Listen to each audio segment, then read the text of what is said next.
Mic'd up. Welcome, everybody, to the Warrior Companion podcast on Mic'd Up. I'm your host, John Reger, PJ broadcaster, and joined by Jack Bodolosky, founder of Warrior Companion, which provides pet health care and insurance for the service dogs of disabled military veterans. This episode is brought to you by the Animal Hospital of Sullivan County, New York, where pets are family. Today's guest is a best-selling golf author with a new book out, A Course Called Home. He's the co-owner of a golf course in the Catskills, New York, along with Caddyshack's Bill Murray and football's Jason Kelce, and a man who has played golf in every state of the union. Let's welcome Tom Coyne. Hey, Tom. Guys, thanks so much for having me. This is great. Well, Tom, it's just fantastic to have you on the Warrior Companion podcast. And for our viewers out there, Jack Bodolosky, our co-host here, is the founder of Warrior Companion. And Jack, before we get started, why don't you just tell us a little bit about Warrior Companion and the great work that you do? So Warrior Companion, I founded in 2015, and I'm a combat disabled veteran. I was a combat medic in the United States Army. I served in Iraq. And one of my biggest things with being an Army medic is protecting and serving our veterans' lives, not only during being in service, but I feel like I had to carry that on to after being out of the Army. A lot of them are my brothers and sisters, and a lot of them suffer with PTSD, and a lot of them have a lot of ailments where service animal is very important to them. And a lot of these veterans are on a fixed income. They make around $4,000 to $6,000 a month. And as we all know, being in the pet veterinarian industry, the cost of taking care of those animals have gone up tremendously. So what we do is we do golf charities, we do private donations, we do type events to raise funds so that way we can supply these service animals, make sure they're top fit to take care of their veteran counterpart and be healthy and serve them for a long, long time. Because as we all know,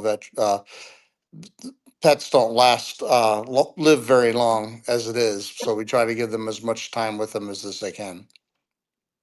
Well, that's very worthwhile. We appreciate your efforts on behalf of all the military veterans, and thank you for your service, by the way. Oh, So, anytime. Hey, Tom. So, Jack, before we got on the air, he was going to ask a question: how in the hell did you end up in Sullivan County? But we need to back up a little bit. Who's Tom Coyne? Yeah, big question, John. How long do we have? No, we have all the time in the world. Well, first, just want to thank Jack because I have a dear friend with PTSD from Afghanistan, and his having a dog in his life has made a huge difference, and it's such a wonderful. Those companions are just so important, and in Sullivan County, it's great that our golf course is dog friendly. So that's something that when we got involved with the golf course, wanted to make sure well-behaved dogs on leashes are welcome, just as they are on golf courses in Scotland and in the UK. So hey, before we go down this road on this, for our viewers out there, just want to let them know. So, Tom, it's Sullivan County Golf Course. Is that correct? Sullivan County Golf Club, absolutely. And Sullivan County Golf Club is owned by you, a few others, including Caddyshack's Bill Murray and football's Jason Kelce. So, for our viewers out there, that's the connection between Sullivan County, the Animal Hospital of Sullivan County, and Sullivan County Golf Club. And I understand you just celebrated the 100th anniversary of this golf club, but just wanted to get too far down the road to make sure our viewers knew what we're talking about here. Yeah, before I tell them who I am, why am I talking about Sullivan County? Right. And then Jack had a great question when we were talking about how I ended up there. So, I didn't set out to be a golf writer. I went to school to write the great American novel. And while I was there, realized I didn't know very much about too many things, but I did know a fair bit about golf. I grew up caddying here in Philadelphia and playing golf. So I wrote a novel about a golf prodigy who was a caddy and That got published and got made into a movie. I was 24 years old, and suddenly I was I was a writer, still living in my parents' basement, but I like to, or as we call it, the ancestral estate I was living in. It sounds much fancier. And that was a great way to get me into the golf space sort of accidentally, and then went on to do some nonfiction books after that. Paper Tiger, where I tried to play pro golf for a couple years. Um, I won't spoil the ending of that book for you, but you- you'll notice I'm talking about Sullivan County Golf Club and not here to talk about life on tour. So, um, and then I did a travel series. Really didn't mean it for it to be a series. Wanted to write a book about Ireland, and wrote a book called A Course Called Ireland, where I played every links in Ireland and walked the country by foot for 4 months, and basically played Ireland as one giant golf course, playing my way all the way around it. And then went and did a course called Scotland, which I didn't do on foot, but played 110 rounds in Wow. 57 days, and played every links in Scotland, and then went and tested what I learned trying to qualify for the Open Championship. I won't give away the ending of that either. And then, got to the point where I realized I knew golf in Ireland and Scotland a lot better than I did in my own country. So I wanted to fix that. And so I went and did a course called America, where I played golf in all 50 states, played over 300 courses over the course of 8 months, played every US Open venue, so that I got to kind of walk in the footsteps of American golf history. Um, so I've been very fortunate. Golf's taken me around the world. It's taken me on great adventures, and I've gotten to, the best part for me is I've gotten to connect with so many people along the way, not only while I'm doing these trips and adventures, but after they come out and people feel like they got to travel with me or go to these places with me by reading about the stories. And that's always very powerful to meet folks who feel like they went to Ireland or Scotland with you. And so I've been very, very fortunate. Then this opportunity came up. You know, um let's talk about these yeah books for a second. yeah I'm just this is unbelievable what you've done there. I mean, this is like uh, when I'm Chuck tired Norris. just listening to him. I Yeah, get tired saying it all, I know. well, Gosh. this is like when Chuck Norris reads a golf book. It's authored by Tom Coyne. I mean, like, Exactly. hey, tell our viewers out there. A lot of times in this day and age, people say, "I'm going to write a book." That can't be easy, and I know that probably writing books has maybe evolved to a little bit differently throughout the years. But then I notice successful authors like you, it's like boom, if you're going to write one, you might as well write 20.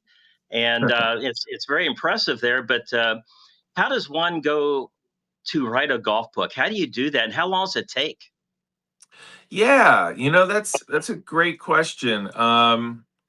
It's one of those things that I think if you haven't written a book, it probably seems daunting, or in that realm of like, because if you struggle to write a couple paragraphs for, a business report or something, you're like, man, I couldn't. How do people write books? Honestly, I've always written somewhat long, and sometimes for better, sometimes for worse.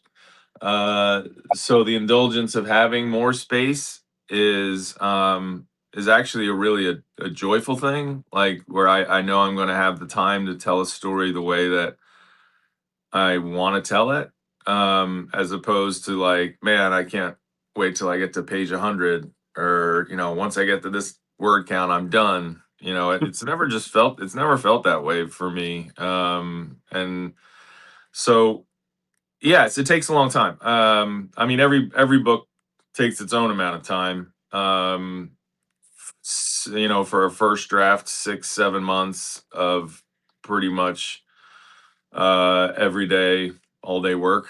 Um, and some have gone much more quickly than others. So it's hard to put a stopwatch on it, but it's a fair amount of time. But I'm the kind of, if you're the kind of person who likes big projects, right? So I think, for some people that's building a house or rebuilding a car. Like those things to me are incredibly intimidating and daunting, and I would have no idea how to do them. But when it comes down to like, all right, putting pages together and words together over a extended period of time, that's really exciting and interesting to me. I like to get obsessed with something. I like to get lost in something.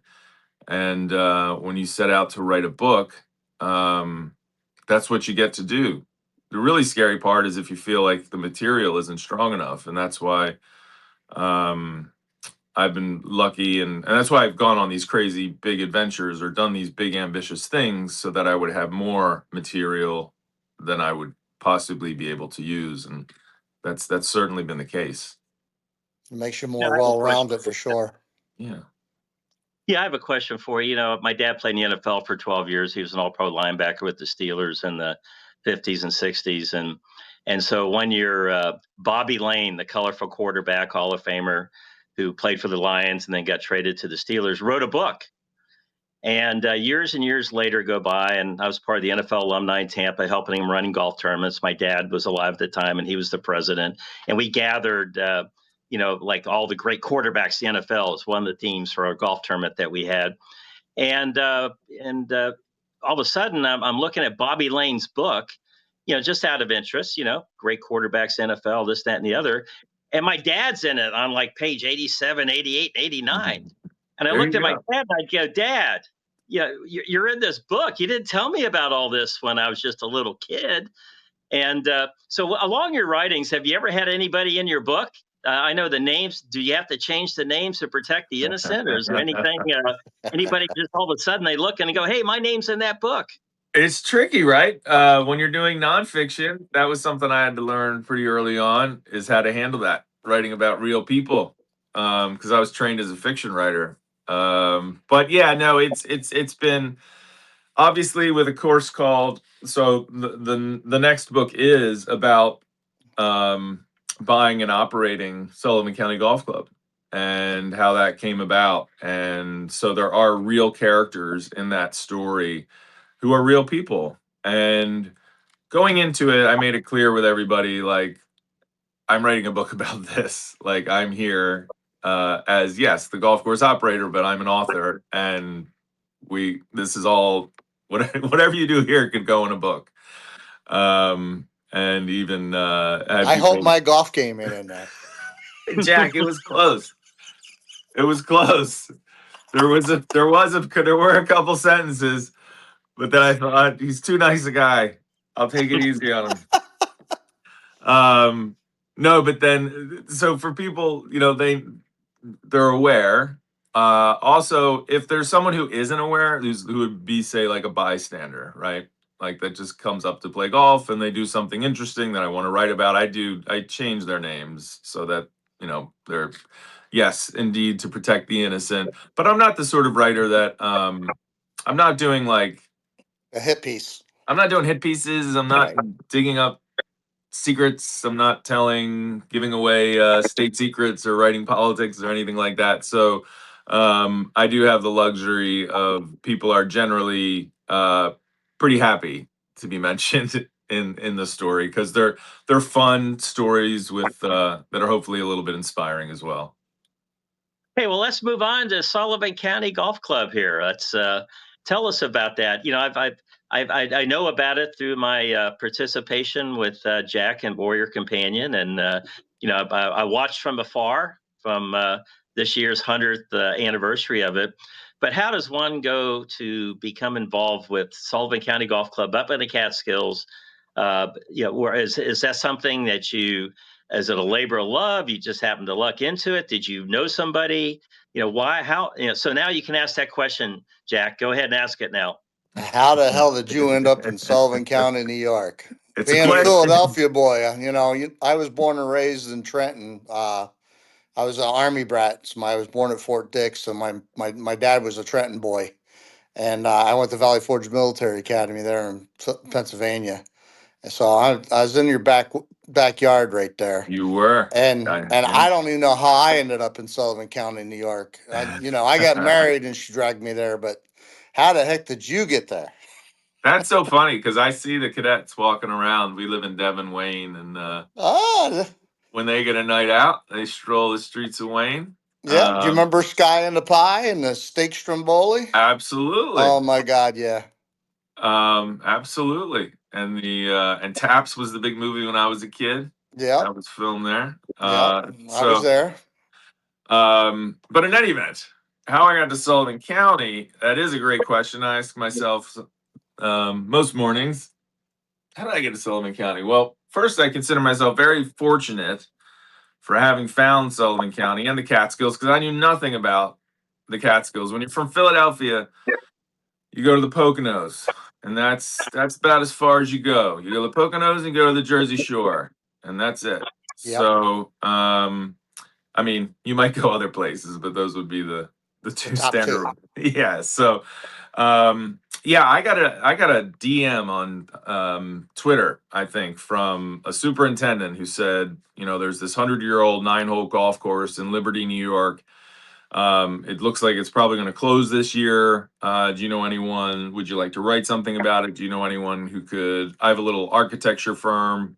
Well, we're not so little anymore, actually. I'm quite busy, but so we're involved in some design work and rehabbing golf courses and whatnot. Would you guys would you be interested? Would you know anyone who could develop the property? Basically, do I have any connections in golf that could help them out? Nothing really came to mind, but I thought it could be a good story for the Golfers Journal, which is the golf publication where I'm the editor, and it would be an interesting story. The superintendent trying to save this golden age 9-holer in the Borscht Belt, Dirty Dancing country. So I went up and saw it. Really connected with Sean Smith, the superintendent, and just felt really.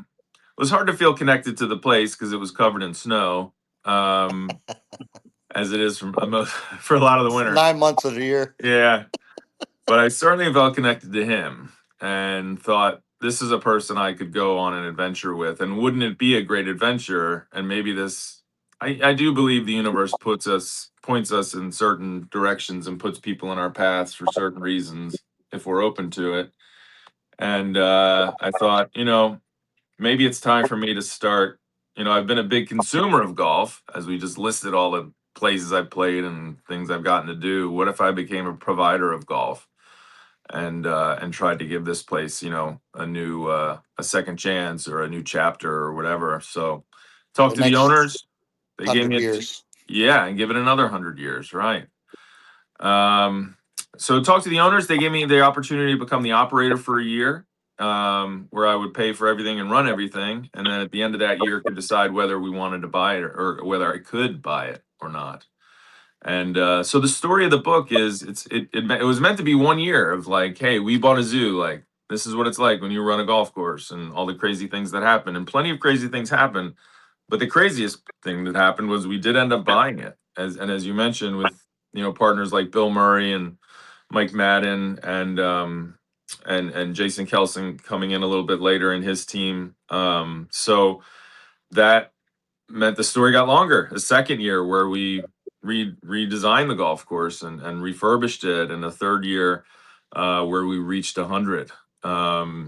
So it's become, the place is central to our lives now, not just mine but my family's. We have a summer home up there. We spend the summer in Callicoon, and have just fallen in love with the place, and feel very fortunate, to be involved in a great area, but with just really, really great people.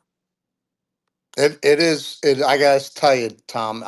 And I'm very happy that you were very open minded enough to come up there to at least give it a whirl, because not everybody can see what you see in Liberty, New York, or any place in Sullivan County. It's for visionaries, it's very tough, and I'm very proud of you and your team and what you've done. And I'm going to coin it right now, no pun intended, the wilderness golfer, because you cannot have such a great place like that. It's such a diamond in the rough, and what you guys are doing, I can see where your vision is on it.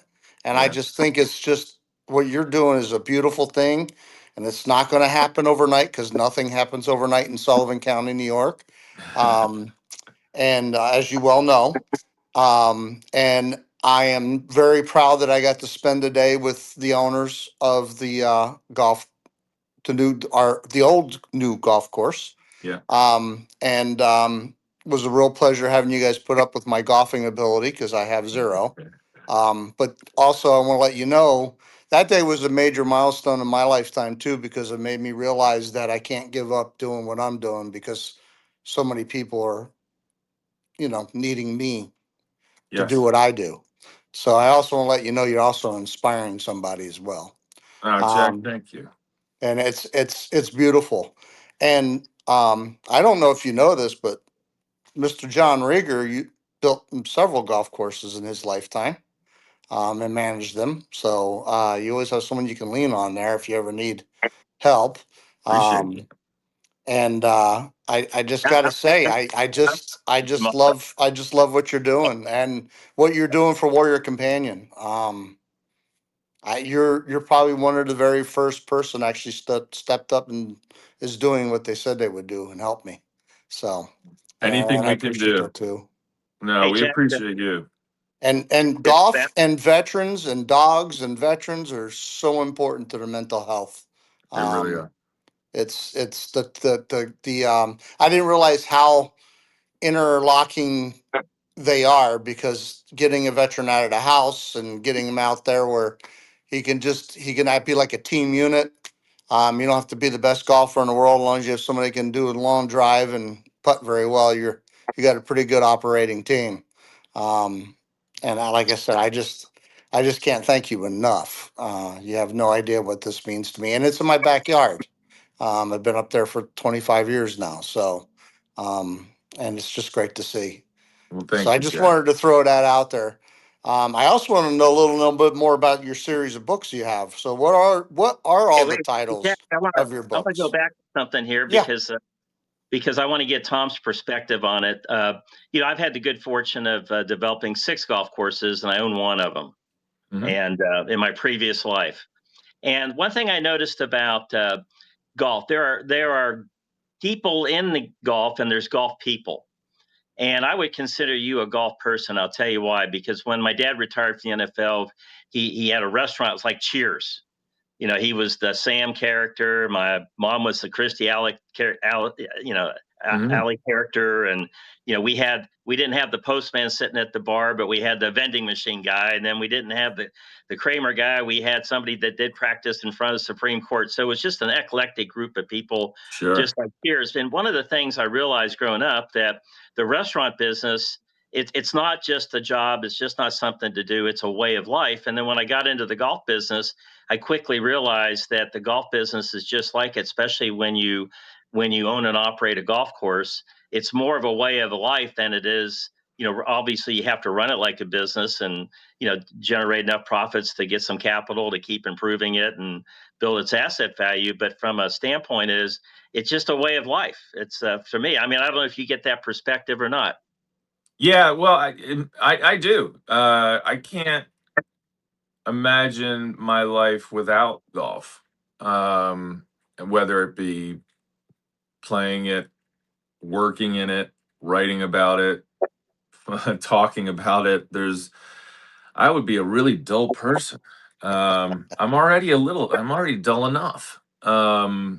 So yeah, sometimes I think about that or have that conversation, and sometimes I really feel it, like in February in Philadelphia, where when you're not around, we're still doing things with the Golfers Journal. Always, golf's always front of mind, but you feel a little bit detached when you don't have it in front of you. Um, or going through your routines of just lacing up your shoes or putting on your glove, like those things just feel like my human nature. And what a great thing, to have something that makes you feel, it just makes you feel like yourself. And I'm thinking about it because I felt that this weekend it was warm enough to go play, and got to play on a Sunday in March, which is what a treat that is. Wow. And yeah, it just it's nice to be back. Long may the good weather last. And Tom, this is an open invitation. If you ever want to come down here and use my place at the King and Bear, you're more than welcome, you and your family, just Thank so you. you know. I appreciate that, Jack. Well, Tom, let's wrap it up on this. You've got this book out, and tell us a little bit about it pretty quickly. I know it's about Sullivan County Golf Club and your journey to purchase the club and own and operate it, those kind of things. But tell us about the book. Tell us about where we can find that book, and Yeah. let's let our viewers know that they need to buy one as soon as they find out. As soon as you find out, yeah, grab one. So the book comes out May 5th this year, which is exciting. Time for Father's Day. But of course, we know it's always better to pre-order your books. That is, the pre-orders are an author's best friend. So wherever you, from your local bookshop or online, wherever you get your books is great with me. I would love people to check it out. And yeah, it tells the story of me just first. It tells a little the story of how I came to lead this strange golf life, but getting a message from a stranger, and how over the course of 3 years that made my life almost entirely unrecognizable to what it had been before, and how fortunate I am for that. And all the madness that ensues in between. The stars of the story are, it was nice because a lot of these travel books, it's very about me, like, it's a first person, I did this, I did that. And A Course Called Home is more of a we book, like what my crew did, what our staff did, what we built together. And boy, it's an unlikely collection of folks that came together who didn't know each other and then come to rely upon one another to try and do something unexpected, uncommon. Being part of that, and as Jack was there to see, to celebrate it when we had our 100th anniversary last year, And a hole in one. and with a hole in one happening. Well, Um, I heard a story about that from our good friend Michael Furr, who was up there, the Guinness World Record holder with all the longest club driving yeah, records for that, and he was just telling me a story about a hole in one made up there, and it was kind of unusual, wasn't it? that was pretty good because it was not only not only our first hole in one on the new routing, it was the first hole in one on a brand new golf hole. It was the first hole in one, and it was hit by the architect, my partner Colton Craig, and it was also with Bill Murray and my dad and Jack in the group. So, yeah, you couldn't have scripted it much better. Did I Not hear at there? all. I heard there was a ricochet involved with that hole in one or something. It wasn't like dunked right in the hole like you see at TPC Sawgrass, boom, right in there. It was. I think it took a different route from what I Someone's telling understand. stories on you, John. This one went right in the hole. This was one bouncing in. It was gorgeous. And it was funny because if we're getting some of the feedback we're getting on the new routing is, wow, that sixth hole is really, like, really hard. It's too hard. The green's too small. So it was funny when this architect, to basically answer that criticism, And steps up and puts it in the hole. and he wasn't using his clubs, and And he he wasn't wasn't. using his balls. He No, he used was your grabbing, club and my ball. yeah, he's grabbing stuff out of my bag and just steps up and he's like, there, hole's not too hard. I just made it in a one. It's Hey, great. Tom, you're talking about that where everybody says, well, the green is too small. One of the courses I was involved with helping to build was called Black Bear. It's outside Orlando, and it was designed by PB Dye. And Mhm. opening day, we had Pete Dye, Alice Dye, Perry Dye, and PB Dye all playing the same foursome together. And Wow. this course was just carved out of sugar sand. I mean, it had all kinds of undulations. And so I remember this, when somebody criticizes the golf course. So on the first hole, and Alice Dye, she's a pretty good golfer at the time. And she four putts the first green because it's just so undulating and the green's so fast. And not only did she make a comment to PB, like, PB, this green is just not right. The next day we had to close down the green after opening day, and PB's on a shaping tractor there, and he is just reshaping that thing immediately because I think Mom gave him a lot of grief about it. So talking about somebody criticizes the green too small, just imagine the architect's going to have to hop out on a Caterpillar the next day and try to reshape it. Well, if it was Alice Dye, I would listen. Yeah, for sure. But but Colton proved it's just the right size. That's right. It was beautiful. Well, that's It great. was. Hey, Tom, you have a website, don't you? Yeah, tomcoyne.com, or you can follow me on Instagram, Twitter, all that stuff at CoyneWriter, COYNE. So I'll be traveling a lot for promoting the book this summer. And like I said, it's May 5th, great Father's Day gift, but get it now because love, if you want to grab a first edition. And we're going to have a lot of fun stuff going into it. CBS Sunday Morning is doing a segment on us. I think that runs May 3rd. That's May going to 3rd. feature. Okay, Sunday morning, May 3rd. Okay. We'll put Yeah, that they're a lot of they came up to Sullivan County and filmed in Liberty, and it's pretty cool capturing the story. Charles Kuralt's not still around. That would have really been something. Oh, we have we have a great host. It's really cool. Fantastic. Are you going to have your book at the club if somebody comes up and wants to play a 9-hole and get some dinner? We will have the book available there. We're going to have a book party. So, and I should say the best. Well, once you're done shopping for books, join Sullivan County Golf Club is the best way to support what we're trying to do, which is we're not trying to get rich on this. We're trying to keep community rural golf available and accessible.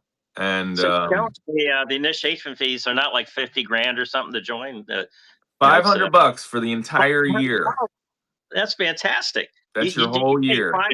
$500 for the season, right? For the season, and you are a member of a golf club, and you get a welcome pack with exclusive gear made by Jason Kelce's company, and so we're really trying to get people up this year. It's really nice. They sent a hat and a nameplate, and it's a really nice pack. It's worth about $250, I think. Just so you're getting a nice gift box when you join. Yep. So. Yeah. So get signed up. And while you're up there, Tom and his crew has graciously let Warrior Companion be our own, the Sullivan County Golf Club be our home for Warrior Companion.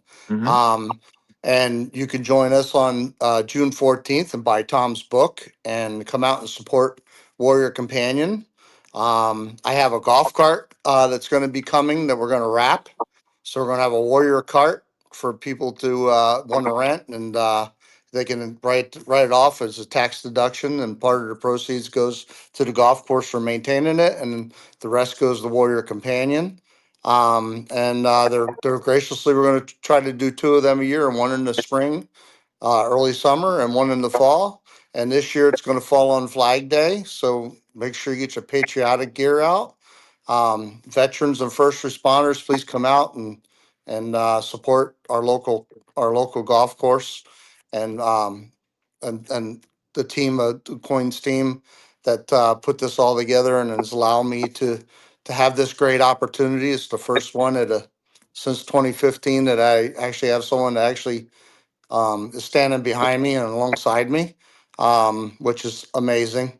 And I can't thank you enough, Tom. And I'll make sure that everybody at least buys your book while they're there. I appreciate that. No, we're thrilled to be hosting. It's going to be, like I said, we love everything that you're doing. We've had my great friend Aaron Ojard,